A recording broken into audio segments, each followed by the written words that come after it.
All right. So Jesse and Sarajini, if you can continue to let people into the room, that would be wonderful. Thank you. Hello, everybody. It's lovely to have you here.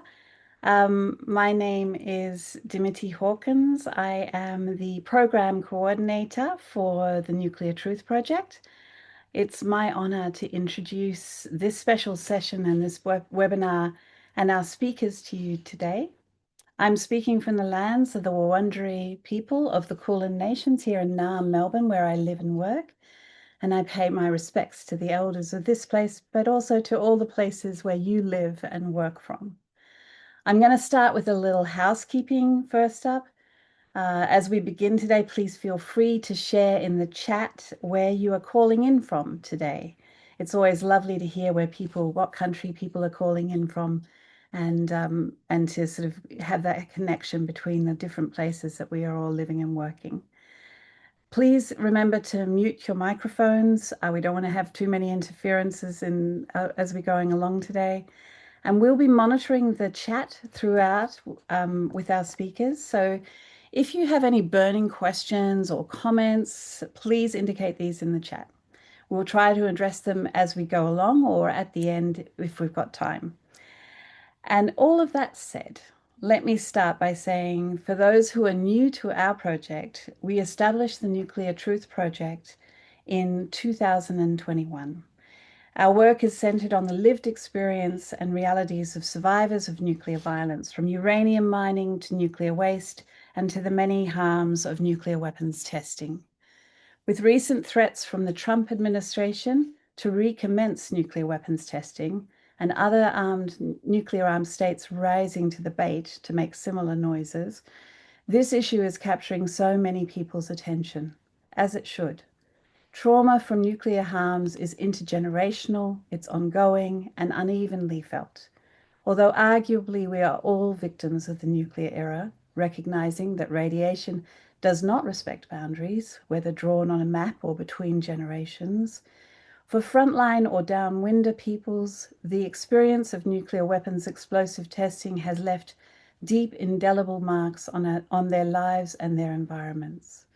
Lack of access to information about these tests from the perpetrators is a serious hindrance for many communities impacted.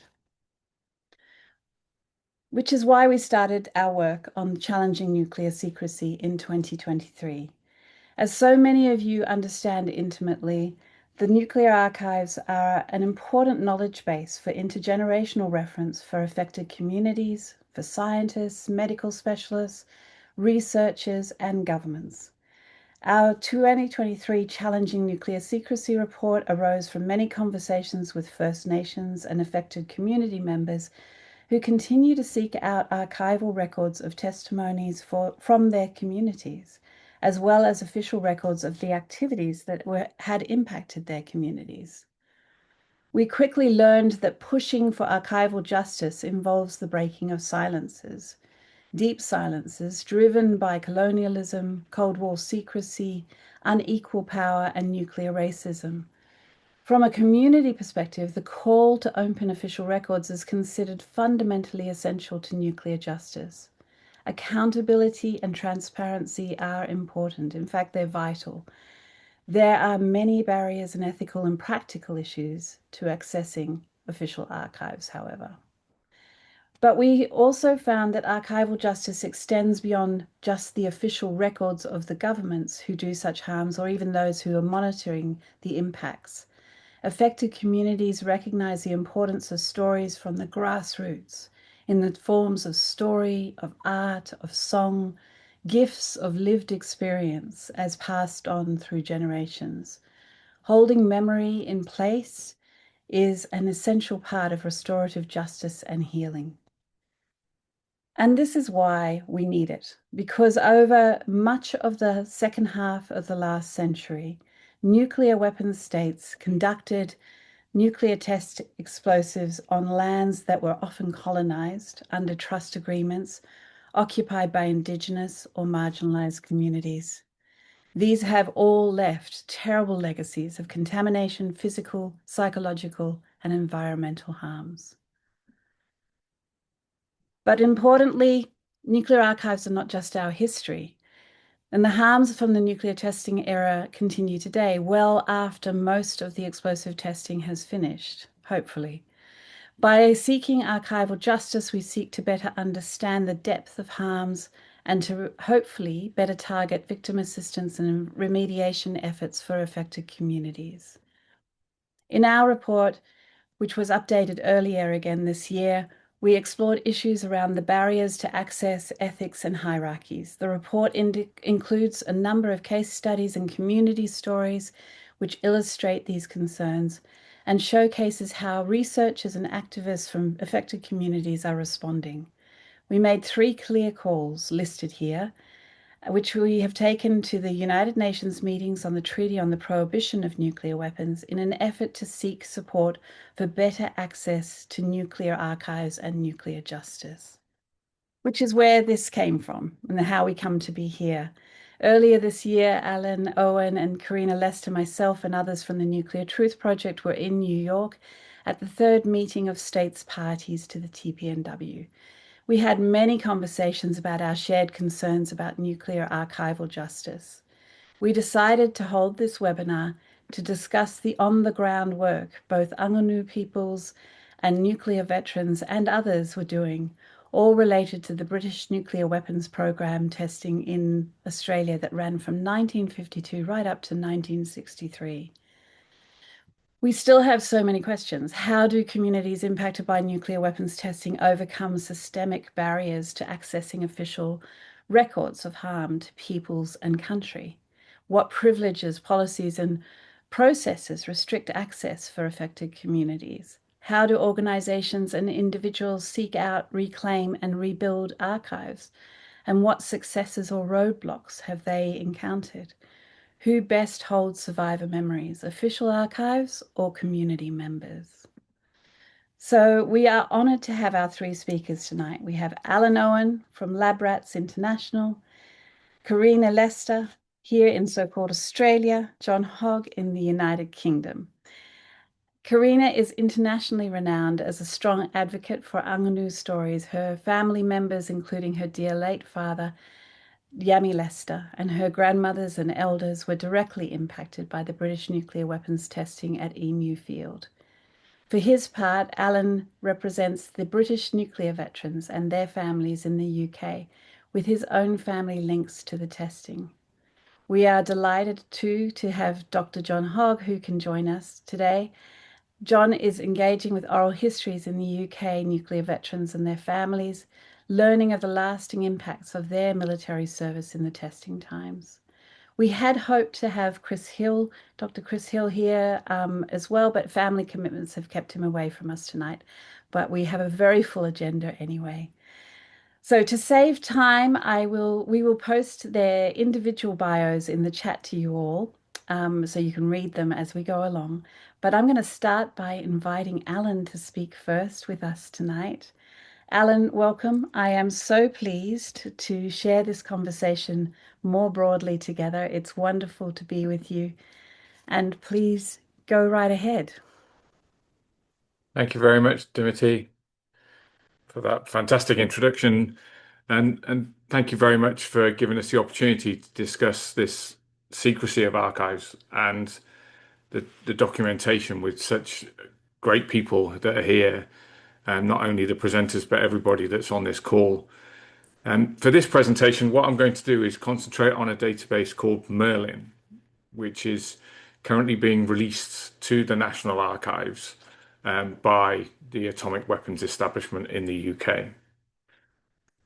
But there have been many archives that contain information relating to nuclear testing, and there are campaigns to stop the testing as well. So establishments such as the National Archives, the Atomic Weapons Establishment, the National Archives of Australia, the Nucleus, the Nuclear and Catalyst Archives, University of Bradford.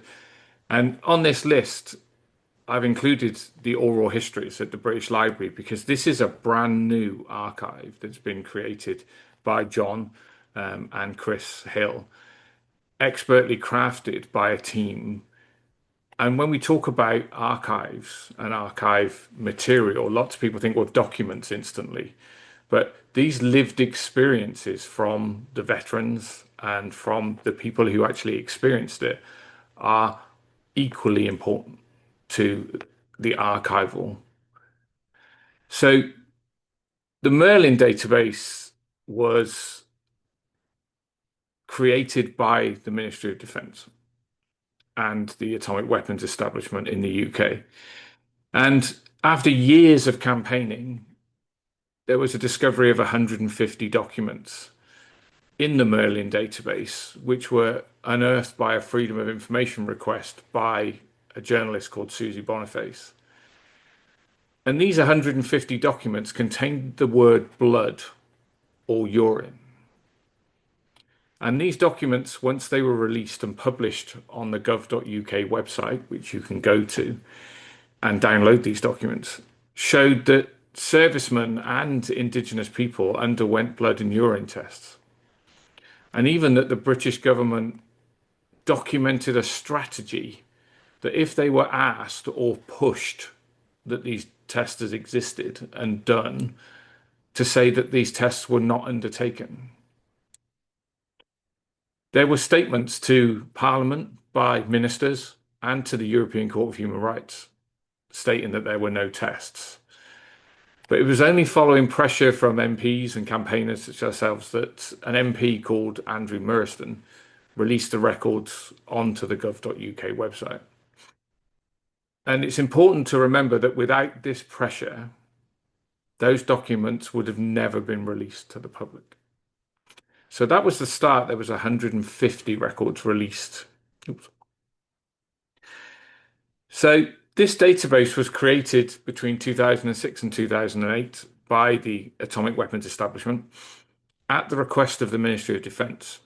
And what it did is it enabled its Veterans Policy Unit and the Deputy Chiefs of the Defence Staff and the Treasury Solicitor to quickly identify any factual documentation or evidence or records about the nuclear testing programme that may be relevant to litigation.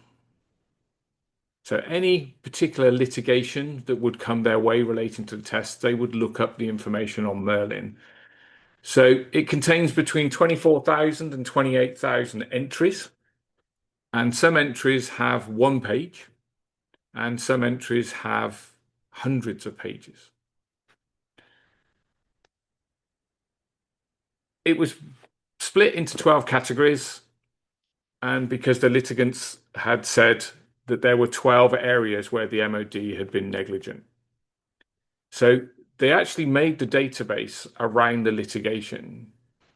These areas were things like information prior to and during the testing period in respect to the effects of the participation in the testing, the risks, risk assessments, protective equipment used, guidance on the use of protection equipment, warnings that were given. All of these types of things were put into the database.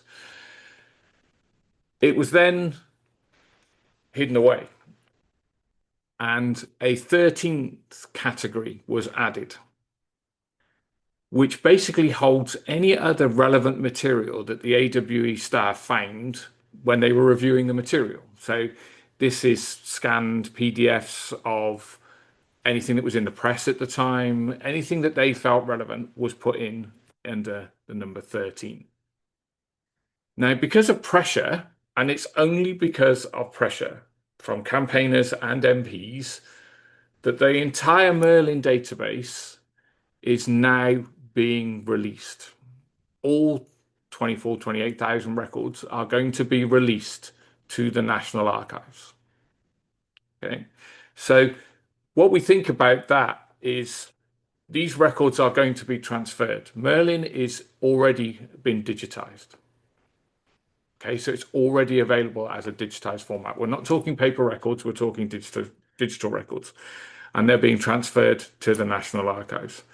You can go onto the National Archives now in the Discovery section and go to ES38, which is the classification for these records, and you will see them. You will see them appearing in tranches, and they're coming in tranches. So the MOD and the AWE are transferring after a review of the records. There are redactions, obviously, in line with information rights legislation and where applicable, any national security requirements. But they are open on transfer under ES 38. So these records are appearing and the MOD are transferring them. The first 10,000 are the records that they consider are not so sensitive. And then as the tranches get further and further down the line, they will get more and more sensitive to the records. So you think this is great, this is fantastic. All these records are going to be released. But for anybody that's used the National Archives system and used Discovery, there are lots of restrictions. So while they're saying, well, you've got it, you asked for it, we're giving it you, it still does not meet the requirements for a research project or how to get it. So discovery issues are things like you can only download 10 documents at a time. You can put them in your basket and download them. They'll come free, but you can only download it. If you're a registered user, you can only download 100 records in a 30-day period. But if you don't sign in to your account, you can download as many as you want, but they still have to be processed in batches of 10 at a time. But if you do it too fast, because you're clicking through to get the documents, their security checks will say, I think you're a bot as opposed to a human being, and it will just come up with an error that says too many requests. Please try again later, and you've got to wait 20 minutes. So if you base that on 24,000 records, you're going to have to make 2,400 requests and have 2,400 baskets to get this information. Because Discovery was not designed for bulk downloads.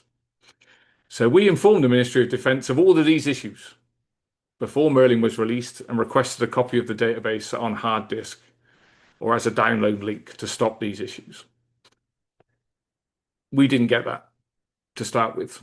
But after lots of consultation and lots of talking with the MOD, we now have a download link where we can download these records all in one go in a zip file. So every week, 500 records are added to the archives.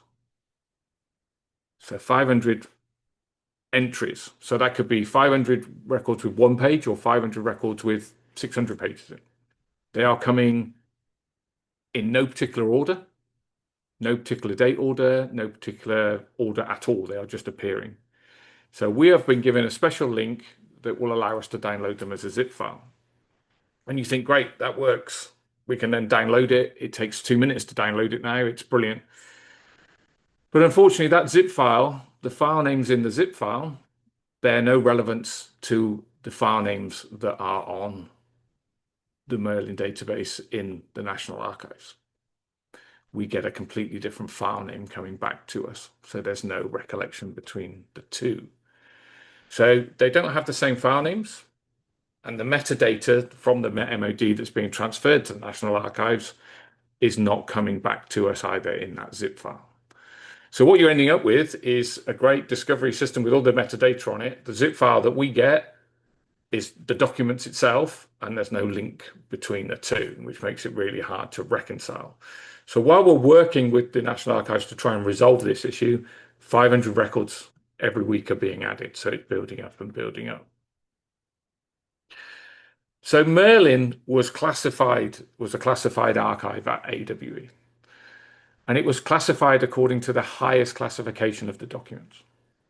So if one document was a threat to national security, the entire database was classified as a threat to national security. Its existence was kept secret, and parliamentarians told campaigners it contained no personal information. We've got Hansard entries that tell us that it contained no personal information. But yes, it does. It contains lots of personal information. And if you download those 150 first documents, you will see there's information about blood tests, passes to sites, names of personnel. And the latest database has passes, heights, ranks, service numbers, and photos of people that were in Maralinga. This shows that this database has been created for litigation purposes only and not really for the benefit of the people that are in the database or anybody that is referenced in that database. It was purely to stop the litigation. So we've already started looking at the documents. We currently have just under 3,000 documents that have been given to us. That's where we are right now. And some of the entries that we've found already are entries that we believe show that the MOD at the time were negligent. So this is an example of one which says that they were doing relay passes with going through health control. 905 people went through health control. All of these were issued with a complete set of protective clothing, with the exception of members of a boat crew on the second day after detonation. An attempt was made on the second day to dispense with protective clothing for the boat crews, but that proved disastrous. And the personal clothes of almost every sailor involved had to be condemned. No mention of the person and what happened to them. It talks about the clothing. So all of this information that we have now and that we've discovered needs to be gone through and needs to be analysed. And some of the entries are just very basic, but some of them do contain a lot of information. So, for instance, particularly this one, they were given hats, but the hats were too small because they only gave them one particular size. And after they'd laundered them once, they shrunk. So they didn't fit the people's heads. So they fell on the floor. So when they fell on the floor, they got contaminated. But they picked them up and put them on their heads again. This type of information, when the MOD tells us that every precaution was followed, shows that obviously it wasn't. This one is one of the entries that I find most disturbing, is the fact that this shows the secrecy. This shows what they were prepared to lie about. So this is talking about the mushroom cloud being visible. If you see a cloud and it's visible in this explosion, it can be seen at Ordinata, but probably only from an aircraft. But it was agreed that should there be any reactions arising from reports of a cloud being seen, so this is the population seeing this cloud, the Meteorological Service should announce that normal clouds were within the quoted region and that the observed cloud was just possibly a rain cloud. That's the line to take. So you can see the mindset of the people that in this document. This is their information. This is their documents. This is what they were prepared to do. So it will contain a lot of information, which will be great, but it's only one database. There are other databases. There are another two databases called A38.1 and A6.1. A38.1 contains lots of information about dosimetry results. It contains information that's never been released. A6.1 contains the records for personnel at the UK nuclear weapons trials, personal dosimetry records, including environmental sampling, information on the equipping of the cloud sampling aircraft. All of these types of things are in these documents and in these databases that are sitting there still not being released. This is the secrecy that we are dealing with right now in 2025. John Healey in the UK, if you know John Healey, he is the Secretary of State for Defence. He's instigated a full review of the documentation held by the MOD and the AWRA in relation to the nuclear test veterans and the nuclear test program, including medical records and what's missing.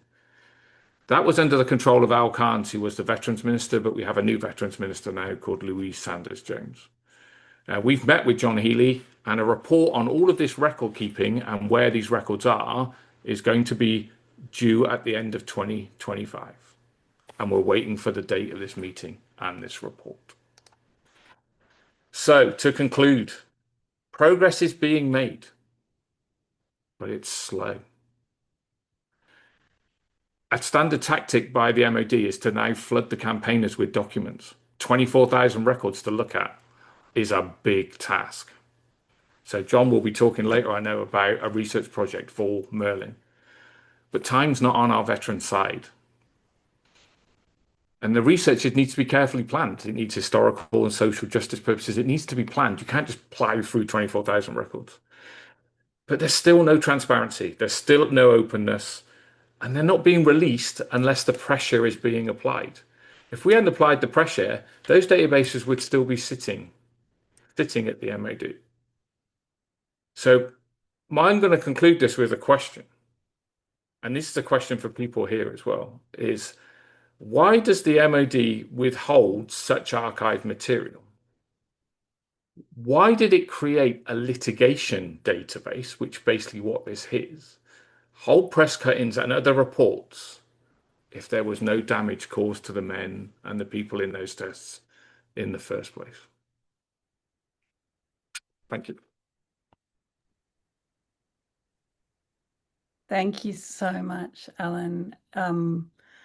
This is such a powerful example of the secrecy and the lack of transparency, the obfuscation of responsibilities. And it's a powerful example of all of that. We talk about in the Challenging Nuclear Secrecy report, we talk about the ways in which governments have chosen to restrict, to scatter, and to discredit archives and resources. But this one about flooding is a really important one because what it does is it overwhelms us as researchers, as affected communities, etc. And it means that we are struggling to without resourcing, we are struggling to find ways to get through these kinds of things. So it's a very deliberate tactic to do this, and you provide that example beautifully. Thank you so much.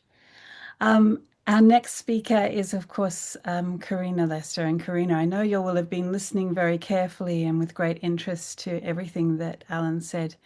And I'm sure that I know that we've had some conversations between us all about some of those records that you've been discovering, Alan, that have pertained to affected communities here in Australia, and particularly to Angunu communities who have been impacted too. But I'm going to hand over to you, Karina. I believe that Jesse's going to help with running your slides for you today. And thank you very much for joining us.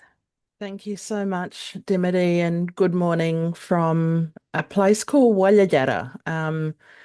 Wallatinna is the English name, and I'm coming from the Yankunytjatjara lands on a beautiful morning here. I started my morning by hearing a beautiful tune that we had recorded called Purple Flowers, which honours these amazing old women, who were very instrumental in a campaign that they had run against the waste dump issue, but many of those old women had come from the lived experience of the testing that took place in 1953. So my little presentation today is really in honour of those amazing Arnongal men and women and my close family, as in my late father, Yami Lester, and my late Nana, Eileen Gumberwater Brown, who kind of set the path for me to keep these stories alive and to really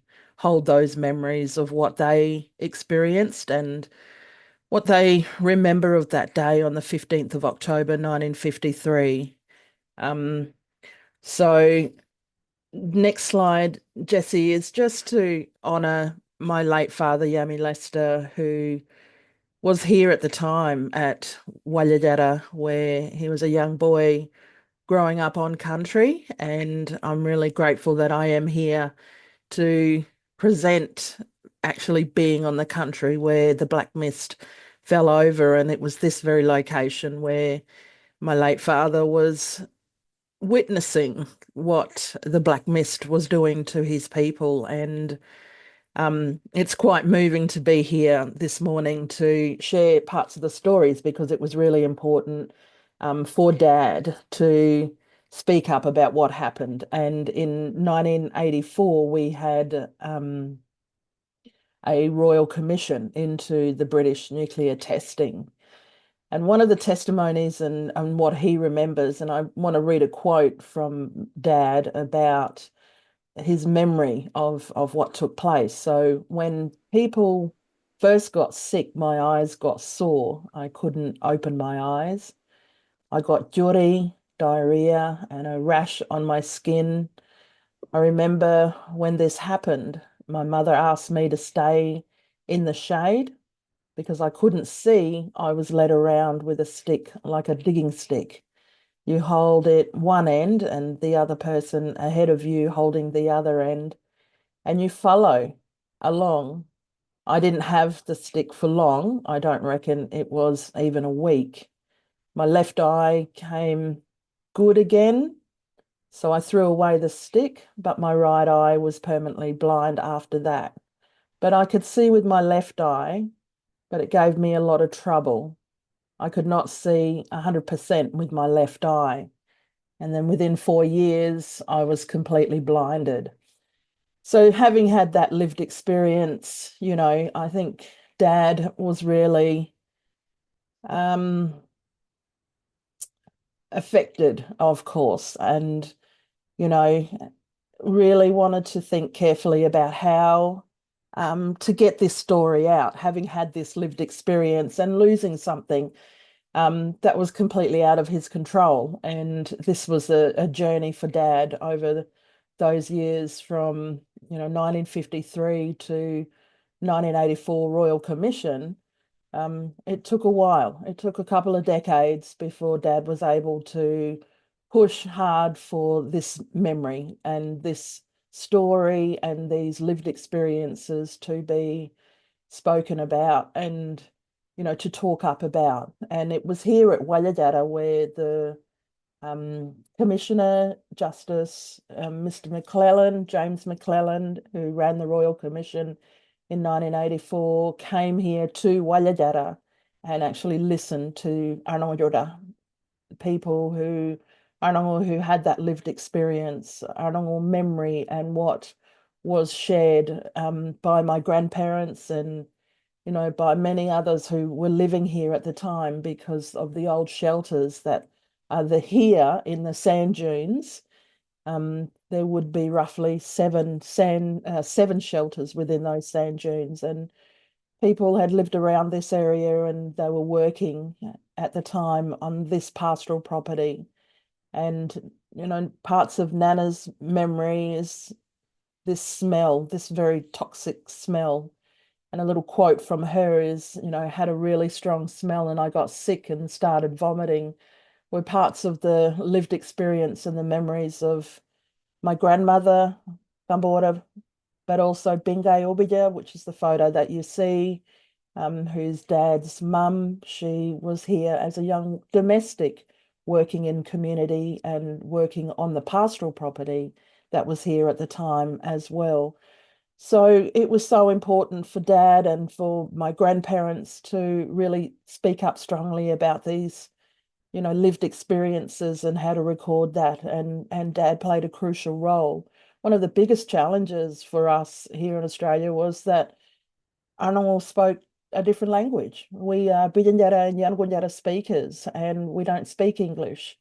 But my generation, of course, we had to learn both languages, English, and then also hold on to our Bidyandjara Yankunytjatjara languages as well. So you can imagine only in 1953 when that black cloud erupted and broke away, and you can see very clearly in that image of Totem 1, which was on the 15th of October 1953, the black cloud that broke away, which is what Dad and Nana Mob really spoke up strongly about. It was a black mist or a black smoke that fell over communities silently. We would be roughly less than 100 kilometres north of Emu Field. So behind me is the direction of where Emu Fields and where that testing site took place. It was quite remote as well. So, that program continued on further south at Maralinga. But part of the, thinking, but also need that is still to be worked through is gathering more of these stories and those lived experiences. Many people weren't involved in lots of them giving that evidence because people were living in very remote communities. And so another little quote from Dad was, I was at home with the flu. I was listening to the ABC program AM on the radio. They were interviewing this fellow by the name of Sir Ernest Titterton, who had a connect to the whole testing program.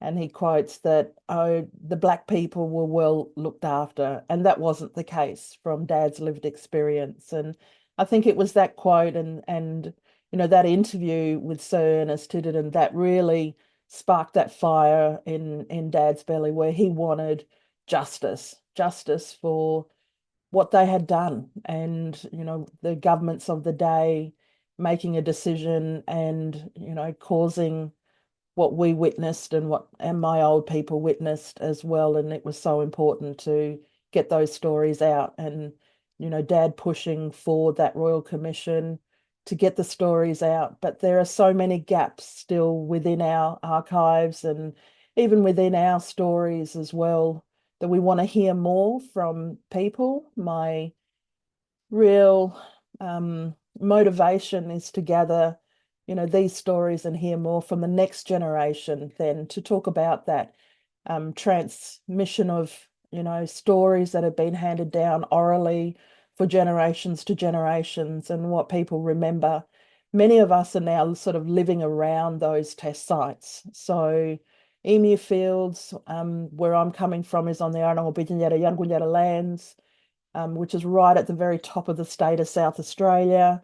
There's a community place called Yankunytjatjara, which is in WA, which is not far from the border, and SA and WA border, Western Australia. Community that was impacted as well from the Maralinga tests. And then you have communities like Ullata and Oak Valley, exactly where these bombs had taken place. Emu Field, of course, was very remote. And these were the two tests that took place, Totem 1 and Totem 2, with all the different levels. And what we want to do is try to capture some of those memories and stories from Arnongal perspective, from, Arnongal who may have, as descendants, passed on those stories orally to the next generation of what happened back then in 1953. And as I mentioned, that testing program took place further south as well at Maralinga. And so many of us are living around those two test sites at Emu Field, but then also down at Maralinga. But parts of the findings in that Royal Commission was that they found that there was this radioactive cloud, which came from that first detonation. It broke away and fell over north. And, just reading that little bit from Alan's presentation, that was around at Oodnadatta, which would be about 200 kilometres east from where I am now, that people would have seen cloud. They knew it wasn't rain clouds because Arnongal lived out on country and they knew how to read country. They knew how to interpret country. They knew what a black cloud was because it was very different to their thunderclouds, and they know that knowledge through, our intangible cultural heritage about what we call our wabar or our jogorba. These are our ancestral stories. They know how to read country, and they knew very clearly, that wasn't thunderclouds that fell over their country, and people were starting to become quite sick. The site at the Emu Field was considered too remote, and as I said, that continued on down further south to Maralinga, and the testing program continued on. Some of the findings from that Royal Commission, that took place, of course, was, and these can be found. This is what was documented in the McClellan Royal Commission. And so, people can get into that and have a look. But what is missing from those files are Arnongal testimonies. Some testimonies gathered, but there are many of us as the next generation who still need to gather more of those stories and gather more of, what was passed on from us generation to generation, but what we are impacted by as well. So, looking at the health impacts, looking at the environmental impacts. This is a big part of truth telling for us as Yankunytjatjara. People were relocated, they were displaced and relocated in various parts. That's why we're living around the test sites now. So there's so many ongoing generational harm and trauma still impacted and still in our communities that we need to gather and capture those stories. Getting our animal story out to the broader community, adding these stories to archives, correcting the story as well, that we weren't taken care of and that we suffer today as well, and the negligence around it and the blatant, you know, and non-caring of Arnongo, and the fact that we were living here at the time at Walladara and around the areas as well. There are stories that we hear from civil society who were working on a fence line at the time when the tests were taking place, and many of those stories were not captured as well. So there are blanks here in Australia's archives around what really took place, but also how it's impacted on our communities, not only on our animal community, but also civil society who were working around the region as well. So it's really important for us to hold on to those memories, to capture those memories, and to pass those stories on to the next generation. I wanted to end by honouring these amazing old women. They were part of the Kulbariri Kunkayuda, but they were survivors of the British nuclear testing program that took place here in Australia. So only one of them is still with us today, who's quite elderly, but the rest have now gone. But we still honour them and we continue to pass those stories on. So thank you, everyone. And if there's any questions, let me know, Dimity. Thank you so much, Karina. It's always such a pleasure to hear from you, even though the conversation is so sad and continues to be so sad. And yeah, I've been reflecting while listening to you again about the importance of what you're talking about, and Alan talked about it as well, and I know John will too. The importance of capturing these stories while we have the lived memories. It's such an important and vital part of the work that you are doing at the moment on a community level, on a really grassroots level, to capture the stories and to hold these stories together. But they are such an important influence for the Treaty on the Prohibition of Nuclear Weapons too, which has these obligations for states parties to do victim assistance and environmental remediation. When we face such obstruction and so many problems with secrecy in the official nuclear archives, and accessing them are so difficult, these community stories become more and more important. And so I'm really struck again by how vital that work is, that you're doing on the grassroots level. I also just wanted to ask you, because there was a question in the chat, about your efforts to get cleanup of emu fields. Can you just take a minute or two just to share with us where those efforts are up to? We've made some approaches directly to the government of the day. Can you just fill people in a little bit on what you have been asking and how that's been going?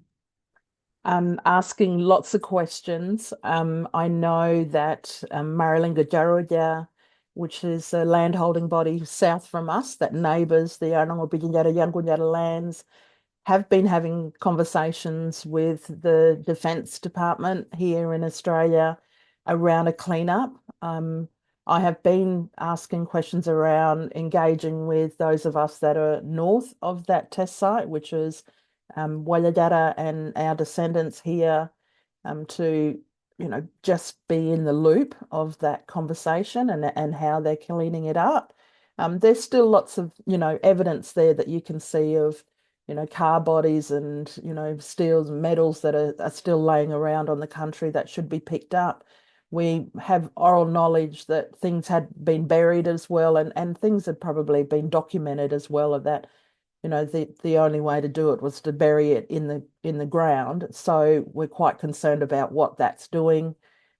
So we're trying to have conversations with them, with Marlinga, and also getting APY and Yankunytjatjara mob to engage with the two landholding bodies, but also the defence to be meeting with us as well.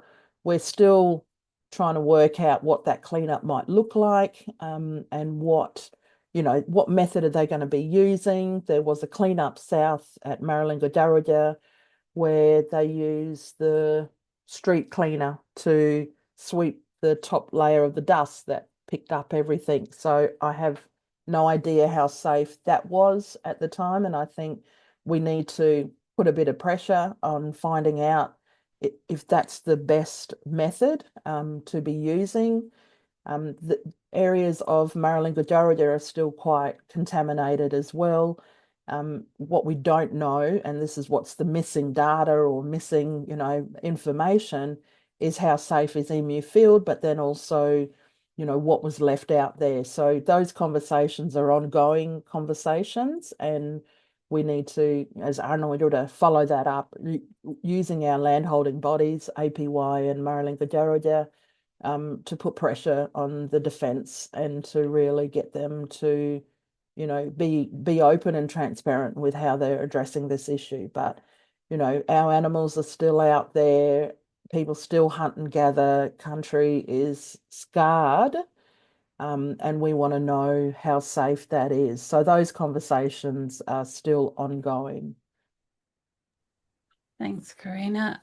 Yes, these are really big conversations, and it's a lot. And as always, it shouldn't be the burden of the communities that have been impacted to be doing this. And yet here we are, and it's many, many years since those tests were run, and still it's the burden on the communities themselves and on the intergenerational survivors.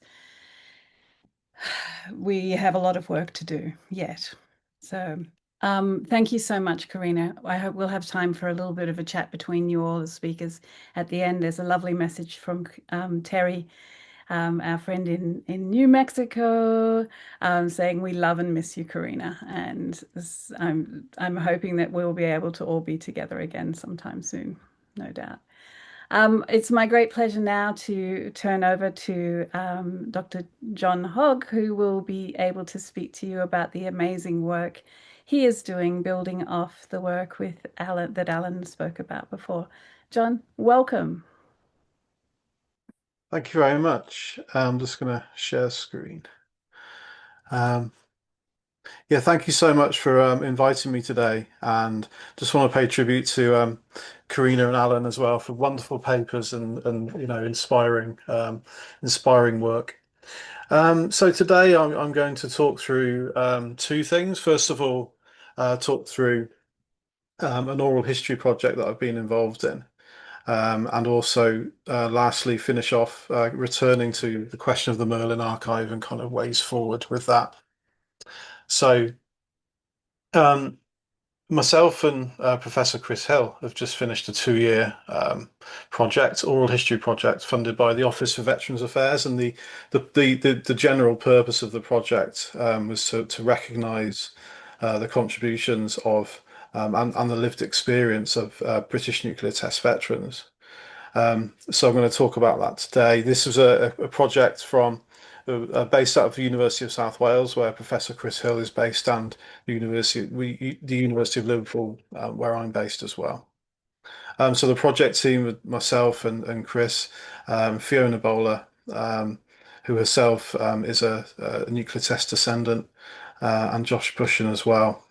And the purpose of the project was quite broad in some senses. It was to explore the context and meaning of test participation in veterans' lives. So this was the general method is to think about the nuclear test veterans' whole life, and to capture the life story of those veterans. So we're very interested in kind of experiences of childhood through to their participation in a nuclear test, and then especially their lives afterwards.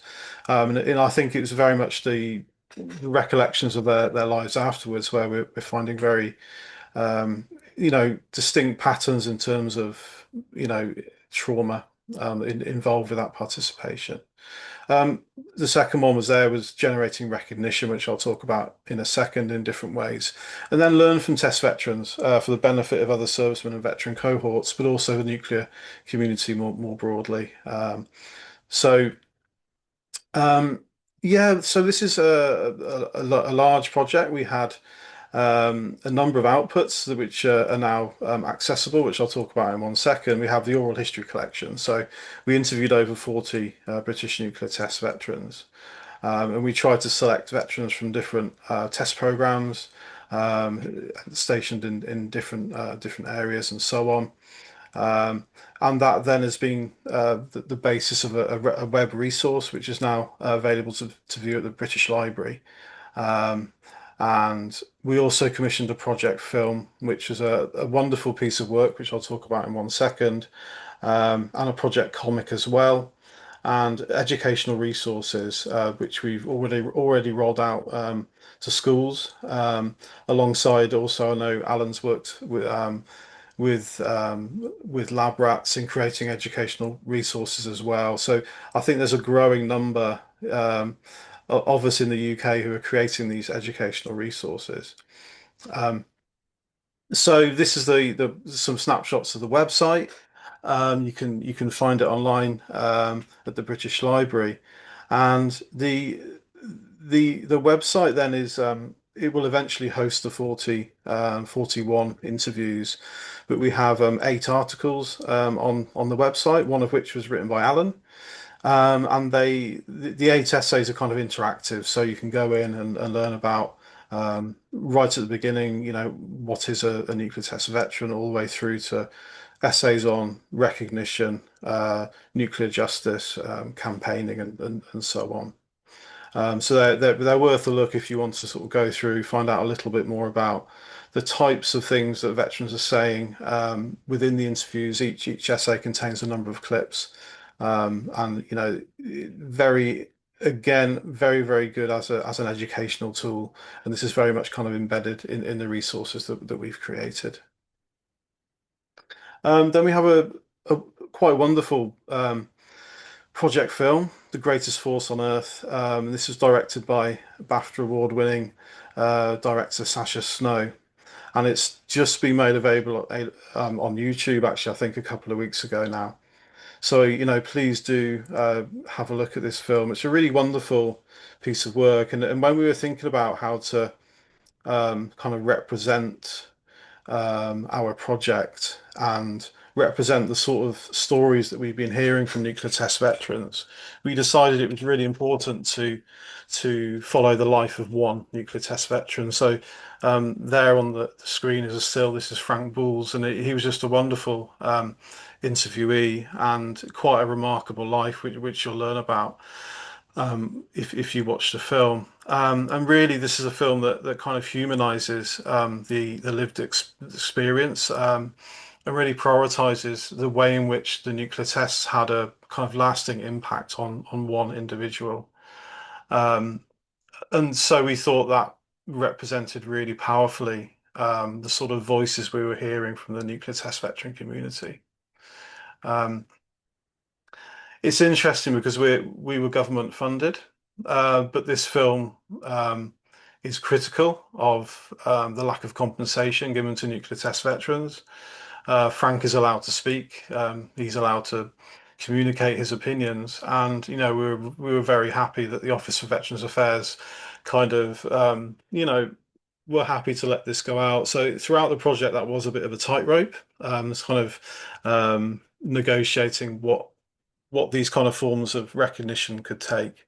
But when you see that film, you'll see, I think there is a critical edge there, and Frank is allowed to kind of express his opinion. There's a comic that accompanies the project as well, called These Atomic Lives. It's a wonderful piece of work illustrated by Gareth Slightholme. This will be available online soon via the website. And again, in a sort of similar vein to the film, we wanted this comic to be, kind of central to our educational sort of mission, if you like. And it's focusing on one nuclear veteran who's talking to his granddaughter about his experiences. So the intergenerational storytelling is kind of brought to the fore, and the power of that intergenerational storytelling is there. We heard from many of our veterans that they wanted their stories heard and recognised and kind of remembered. So we hope that's reflected through the comic. And again, if hopefully you'll take a look at it, and it is critical of government as well, and the sort of long-lasting emotional impact, the kind of resentment and the trauma that emerges when veterans feel that government have kind of disbelieved their stories on their kind of health anxieties. So I think both of these as forms of recognition are really powerful, and you know, we've just really finished this project, and I think in the next year we're going to be thinking of ways to kind of roll these out further, to get into more schools, to kind of roll out this kind of message about the importance, I think, of a particular type of recognition when it comes to nuclear test veterans.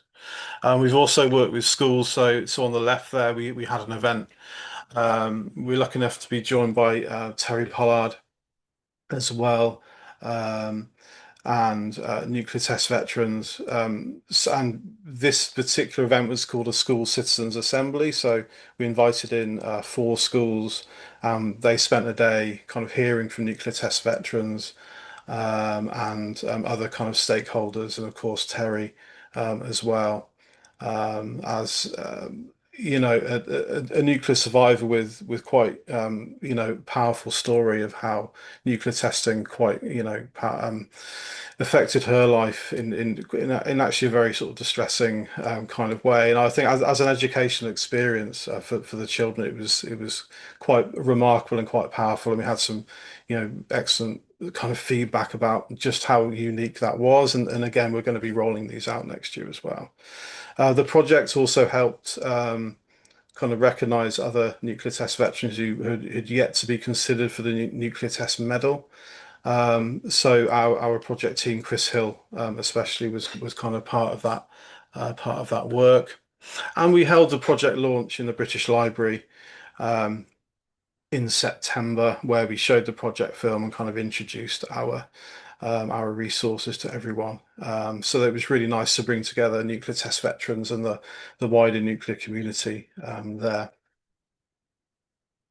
So the interviews themselves, I mean, we're yet to really analyze or publish kind of academic work on these, but clearly through the life story methodology, we're capturing the lived experience of nuclear test veterans, and a few things already are really jumping out. The class dimension. A lot of these men were national service.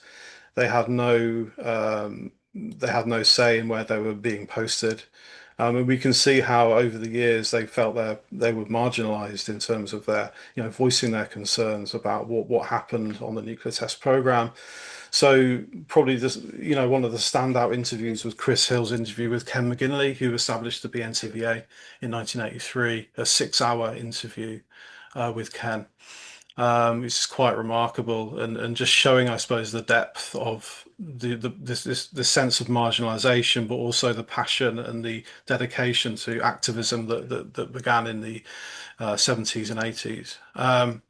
Other themes, pleas for transparency. So Gordon Coggan, in one of his kind of clips, which is available on the website, talks about, as Alan was, you know, sort of calling for as well, this need for governments to start to be transparent about what is actually held in these records, and to kind of admit and certain things, and to offer apologies and so on. I was going to play one of these, but I'm not sure it'll work on the way I'm set up here. But one thing I wanted to point out was this testimony by Terry Hilliard, and Terry Hilliard was a pilot, RAF, and he offers what I think is very interesting about a lot of what we found in our interviews, is that the lived experience, the experiences we're hearing about, offer competing narratives to the official line. So Terry Hilliard takes a couple of minutes to basically completely dismantle one of the AWE videos from the 1950s and explain why essentially what we're watching is propaganda, because certain things are being said about health and safety, which clearly weren't true. So I think it's really interesting how capturing these life stories gives us a sense of you know hearing firsthand how we might counter kind of the official line. And throughout many of our interviews, we had a lot of sort of high emotion, especially around the sort of notion of being betrayed by government. So people like John Morris, for example, there. And if you go to our website, you can listen to a lot of these clips there.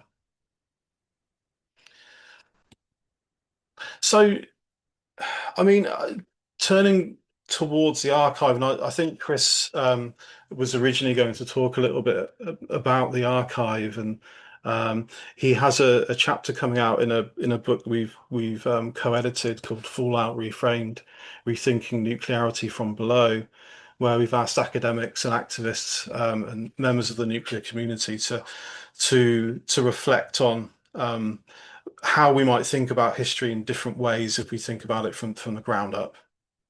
And it's quite striking. So when Chris interviewed Ken shortly before Ken sadly passed away, Ken has got an amazing archive, and it's striking. So we see on the picture on the left, Ken was assembling archival information, community archival information that is so valuable. So we're really passionate about kind of thinking about the best way to ensure that this archive is kind of preserved for the future. Um, and just the last thing I want to talk about, and this kind of brings us back to the start of today, really. So at Liverpool, I've been collaborating with Alan and other stakeholders, such as Susie Boniface, in creating a nuclear justice project. And this project will run for 8 months from now. We received a relatively modest amount of funding from Liverpool University, but it's allowed us to actually start something that could be really exciting and quite transformative, where we're going to, in collaboration with the Centre for People's Justice, attempt to catalogue Merlin and create a kind of usable resource for the nuclear community. Really, what we're doing at Liverpool, in conjunction with the Centre for People's Justice, is build capacity and facilitate. I mean, Alan is an expert on Merlin, Susie Boniface as well is an expert, and we are really here to kind of build capacity and facilitate. This is a community-led project that hopes in some way to kind of accelerate um, towards a place where we understand Merlin better, we can access Merlin more effectively. As a team, and this was very much Alan, pushing this forward. As a team, we'll all sign the Nuclear Truth protocols, and all the project team follow rigorous ethics training. The idea is that we will bring in volunteer students to start this cataloging process within the law clinics that have been established at Liverpool for a very long time, and actually facilitated and helped the Hillsborough inquiry as well. So we've got a really well established law clinic at Liverpool. And so experts within the law school, so professors Helen Stolford and Lydia Hayes are kind of, very experienced professors, and they're offering their expertise in what we might call an interdisciplinary. I think it's a new interdisciplinary approach here. And like I say, it's very early stages of the project, but I think it could be really exciting in what can be offered to the nuclear community in terms of how we understand Merlin and then um, kind of move forward. And the centre values, as you might see on the slide there, I think in some ways kind of dovetail with the Nuclear Truth protocols. So values around empowerment, trust, action, change, and very much care is at the centre of what what the centre is all about. So, I'd very much welcome any questions following this, but also please do have a look at their website. I mean, one last thing. This is a very well funded centre. So they have, I think, around £5 million worth of funding over 5 years. So I'm really happy that we're starting this project and very much led by Alan. In collaboration with Alan and Susie, we hope to, make some meaningful kind of impact with this project. So yeah, thank you for your time. Thank you so much, John. An amazing presentation again, and so much work being done by all of you. And what an incredible lot of collaborations that are going on. It's also good to know that there's some well-resourced centres as well in these times where so many are struggling. And it's good to understand that there are ways that we can link in together, especially from affected community people. Thank you so much too for mentioning the Nuclear Truth Protocols. Again, that's in the chat if you want to follow those up. Sorry, I've got a very tickly throat. I just wanted to see if anyone had any burning questions or comments. Also wanted to check in whether our three speakers might have questions for each other or comments to each other. Did you have anything that you wish to say to one another? All I wanted to say was that this new project that we're working on with John is a groundbreaking project for justice and for nuclear justice. But I enforced the fact that it had to be built on the Nuclear Truth Protocols, along with the Centre for People Justice Protocols, because actually when you put the two side by side, they actually dovetail in perfectly. They really do. They work in such a good way.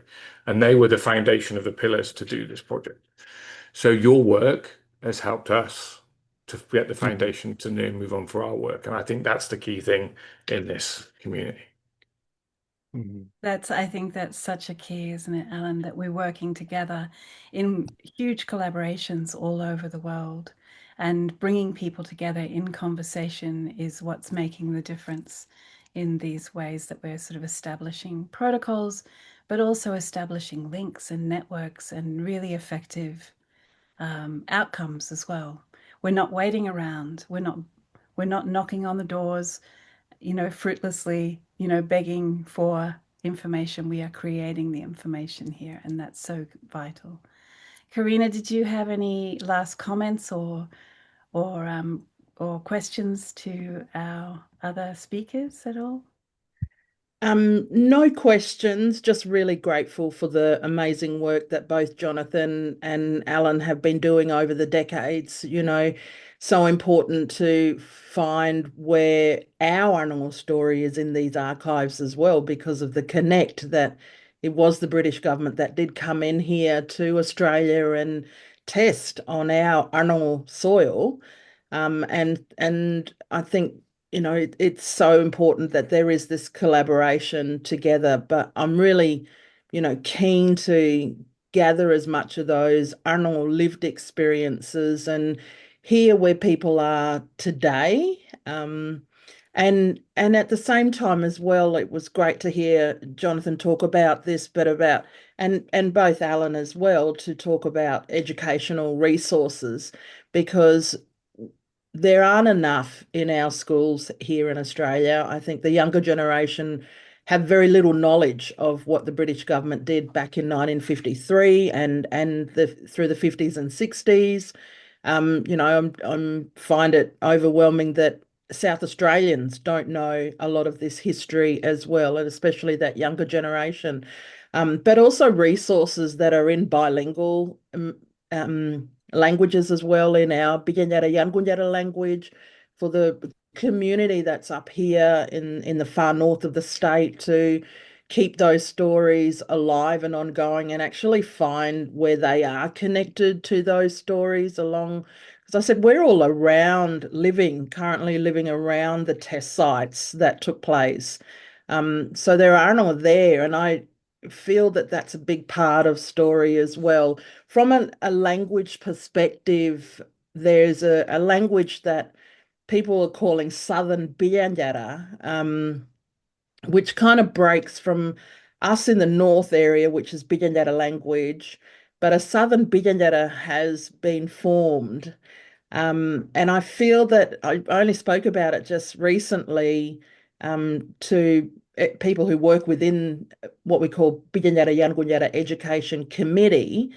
Um, and that language has slightly been an impact. This is what I want to find out from the trauma and the impacts of the testing that took place, that this group of people, this mob that are down there at Yalada and areas in that region south of the Maralinga test sites, the language has shifted dramatically, and there's so much trauma and history in that there is the need for that work to happen down there because it is their way of survival and it is the language that they speak.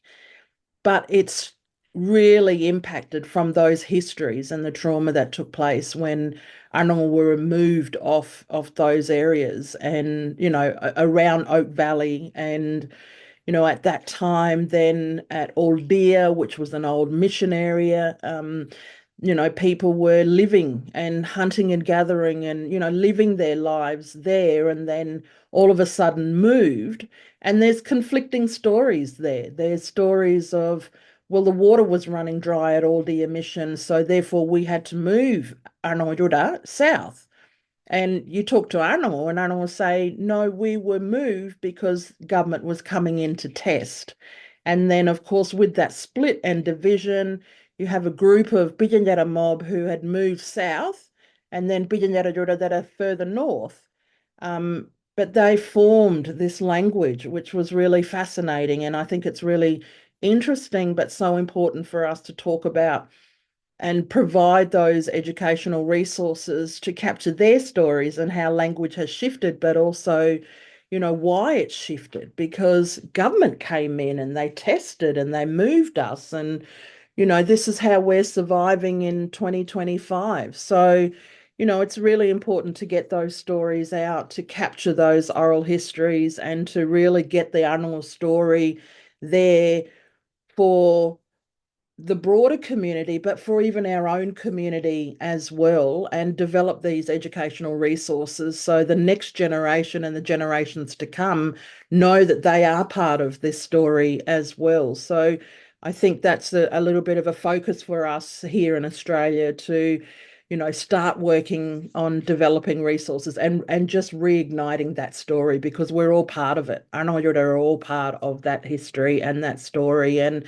that's why we want to go and gather those stories and testimonies and, get it out to the broader community as well. So thank you, gentlemen, for, being part of this panel and sharing that story because it is the missing link between what happened, the UK government, and then coming into Australia as well. So I'm really grateful for the work that you guys have been doing. Thanks, Tim. Thanks so much, Karina. And such important reminders also about language and the importance of having educational materials for affected communities in their languages, in that are culturally appropriate, that are linguistically appropriate. That's such an important factor in all of this as well. So thank you for that reminder too about that. And also that thing about competing narratives. There are many ways when we're doing truth telling and the truth telling processes, which are so essential in challenging nuclear secrecy. Recognizing competing narratives is a really important thing. And I'm glad, Jonathan, that you were able to sort of bring that up in as well. And I'm really looking forward to going and deep dive into the resources that you shared with us. For everyone here today, thank you so very much for coming along. For our three amazing speakers, I just want to thank you again, Alan, Karina, and John. Just such a rich conversation. I wish we could go on for much longer, but we did say we'd try to keep it to 75 minutes. So I'm trying to honor that as much as I would like to keep going. I want to also just make some thanks to our members who drove our initial inquiry into the challenging nuclear secrecy in the earliest days of the Nuclear Truth Project.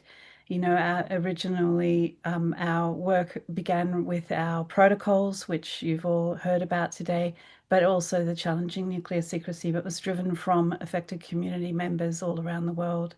And I want to thank them and pay tribute to them. I'd like to also thank our funders, Ploughshares Equity Risers, and our private donors who have donated to support our work.